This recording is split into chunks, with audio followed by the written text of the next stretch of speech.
معنی تھے اس زمانے میں گریک لینگویج میں، وہ تھے کہ وہ شخص جو کہ فارم کرتا ہے، کسی چیز کو بناتا ہے، شیپ دیتا ہے. یہ یونانی روٹ مورفی یعنی شیپ سے نکلا. اور آپ دیکھیے کہ جب ہم خواب میں اس کا دیتے ہیں تو یہ خواب ہیں. جب ہم اس کو مورفیس کا نام دیتے ہیں کہ نیند میں جو کچھ دیکھا جاتا ہے، ہمارا ذہن لاشعوری طور پہ اس کو قبول کرتا ہے اور وہ ہمارے خیالات کو، ہماری سوچ کو ایک شیپ دیتا ہے، ایک انداز دیتا ہے. فلم تھیوری کی طرف آئیں تو فلم تھیوری میں نائرک ایک نظریہ ہے، اور یہ جو نظریہ ہے، یہ تھیوری جو ہے کہ جو خواب جیسی کیفیت ہوتی ہے جو ہم فلم دیکھتے ہیں یا سینما ہاؤس میں بیٹھتے ہیں، تو وہ جو خواب کی سی کیفیت ہوتی ہے، اس حوالے سے اس کو ڈریم یا خواب کے ساتھ فلم کا تعلق جوڑا گیا اس تھیوری کے تحت. اور جو فلم تھیورسٹ ہیں جو اس نظریے کو مانتے ہیں اور اس نظریے کو دیتے ہیں، ان کے مطابق خواب جو ہے وہ اور فلم بالکل ایک جیسے ہیں. جب ہم سوتے ہیں تو ہمارے ذہن کی اسکرین پر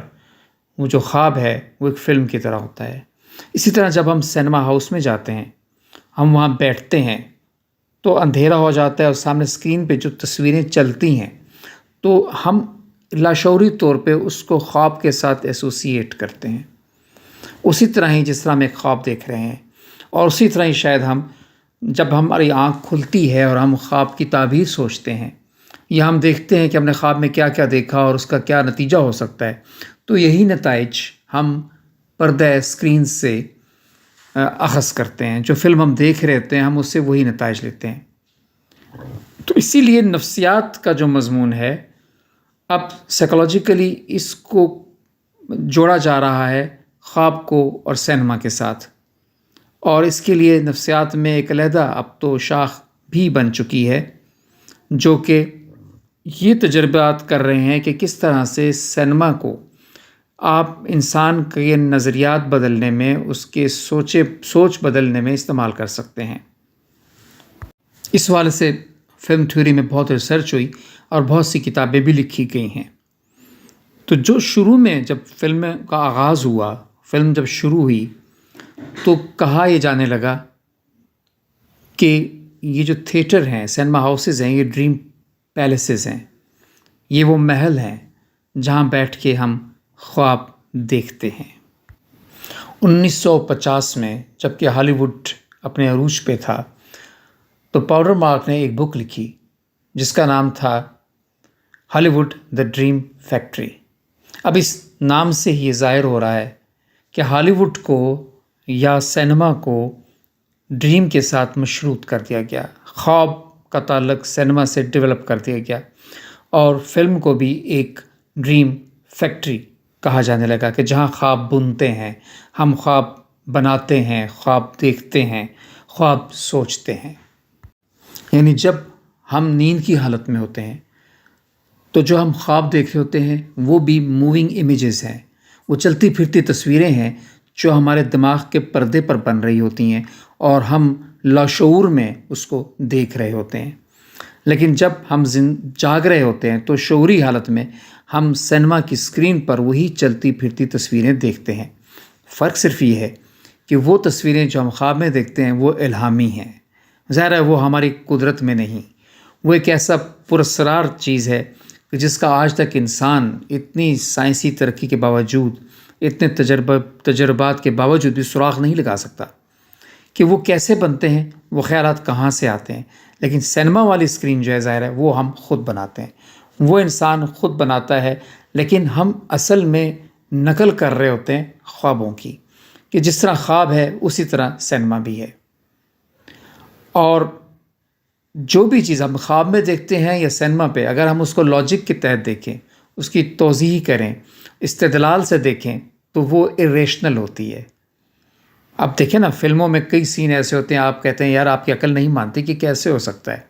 لیکن فلم میں آپ دیکھ رہے ہوتے ہیں اور آپ مان بھی رہے ہوتے ہیں لاشعوری طور پہ. اور یہی حال خواب میں بھی ہے. ہم خواب میں ایسے ایسے مناظر دیکھتے ہیں، ایسی ایسی باتیں دیکھتے ہیں کہ شاید جب ہم جاگ رہے ہوں اور ہم عقل کی مدد سے اس کو سوچیں تو ہمیں لگے کہ یہ تو ناممکن ہے، یہ ہو ہی نہیں سکتا، لیکن وہ خواب میں ہو رہا ہوتا ہے۔ ایز اٹ از یہی سب کچھ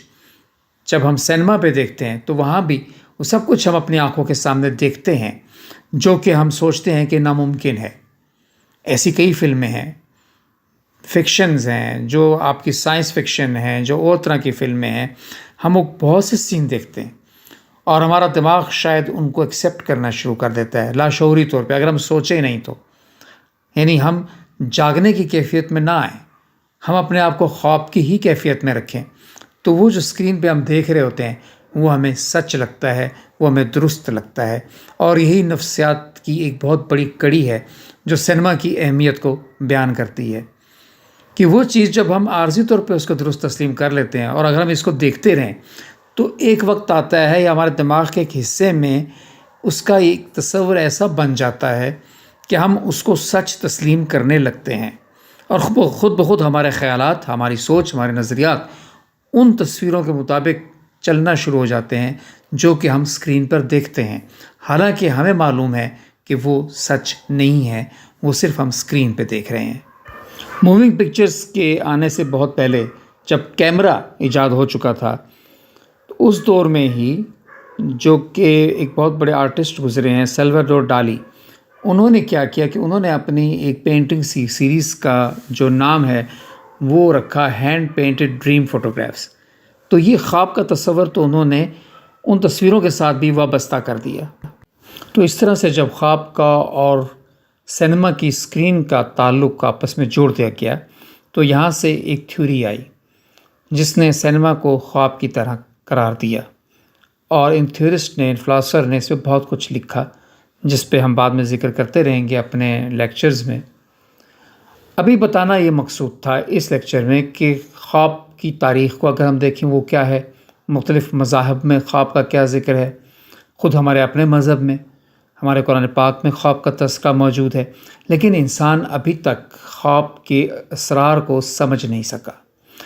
جس طرح ہم زندگی اور موت کو نہیں سمجھ سکے۔ یہ چیز اللہ تعالیٰ کے اختیار میں ہے۔ اسی طرح جو خواب ہم دیکھتے ہیں وہ کیا ہے، اب کچھ اس کو نفسیاتی عوامل قرار دیتے ہیں، کچھ اس کو ایک نان سینس قرار دیتے ہیں، کچھ اس کو ایک الہام قرار دیتے ہیں کہ اللہ تعالیٰ کی طرف سے ایک پیغام ہے۔ ہم جس نظریے سے بھی دیکھیں، اس کی جس تعبیر کو بھی دیکھیں، حقیقت یہ ہے کہ خواب ہیں اور ان کی اہمیت سے انکار بھی ناممکن ہے۔ دنیا کی ہر تہذیب میں، ہر کلچر میں، ہر ثقافت میں، ہر مذہب میں خواب موجود ہے۔ اور فلم تھیوری میں جب خواب کا ذکر کیا گیا تو یہی ہوا کہ جس طرح خواب سچ بھی ہوتا ہے، تخیل بھی ہوتا ہے، جھوٹ بھی ہوتا ہے، کچھ بھی ہو سکتا ہے، اسی طرح فلم کو بھی کہا گیا۔ وہ فلم جو ہمیں حقیقت بتاتی ہے، وہ فلم جو ہمیں سپنوں میں لے جاتی ہے، وہ فلم جو ہمیں خیالات کی دنیا میں الجھا دیتی ہے۔ تو اس طرح سینما اور خواب کا 3 ڈائمینشن جو روپ سامنے آیا ہے، یہ 3 ڈائمینشنز یہی تھے کہ وہ فلم جو بالکل سچ ہمیں دکھاتی ہے، یعنی ڈاکومنٹری فلم جسے ہم کہتے ہیں، وہ فلم جو بالکل ایک تخیل دکھاتی ہے، یعنی سائنس فکشن ہو گیا، یا ہماری تصوراتی کہانیاں، چین بھوتوں کی کہانیاں جو ہم بناتے ہیں۔ اور تیسرا ڈائمینشن وہ تھا کہ جس میں یہ دونوں چیزیں مکس ہوں، جہاں حقائق میں بھی ہوں نہ ہوں لیکن وہ چیزیں ہوتی ہوں دنیا میں، جیسے انسانی رشتوں کی بات ہے، ہمارے تعلقات کی بات ہے، محبت، نفرت ہے، جنگ، امن ہے۔ تو یہ 3 ڈائمینشنز تو فلم تھیوری نے اسٹیبلش کیے۔ اس لیکچر کے اگلے پارٹ میں، یعنی سیکنڈ اور آخری پارٹ میں، اب میں بات کروں گا 4تھ ڈائمینشن کی،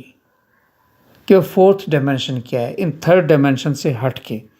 جو کہ سینما کی ایک نئی تھیوری ہو سکتا ہے خواب کے حوالے سے، خواب اور سینما کے حوالے سے، کیونکہ میں سینما کو خواب ہی سمجھتا ہوں، وہ کیونکہ اس کی تمام تصورات جو ہیں وہ خواب ہی جیسے ہیں۔ تو پارٹ 2 میں ہم بات کریں گے خواب اور سینما تھیوری کے حوالے سے، ان جو اس وقت اسٹیبلشڈ 3 ڈائمینشن ہیں وہ، اور پھر جو ایک نیا ڈائمینشن 4تھ ڈائمینشن اس میں آ رہا ہے، ہم اس کا ذکر بھی کریں گے۔ تو وہ اسٹوڈنٹس جو سینما اسٹڈی سے دلچسپی رکھتے ہیں، جو فلاسفی سے دلچسپی رکھتے ہیں، یقیناً ان کے لیے وہ ایک بہت اچھا لیکچر ہوگا، تو ضرور سنیے گا۔ اس وقت تک کے لیے اجازت۔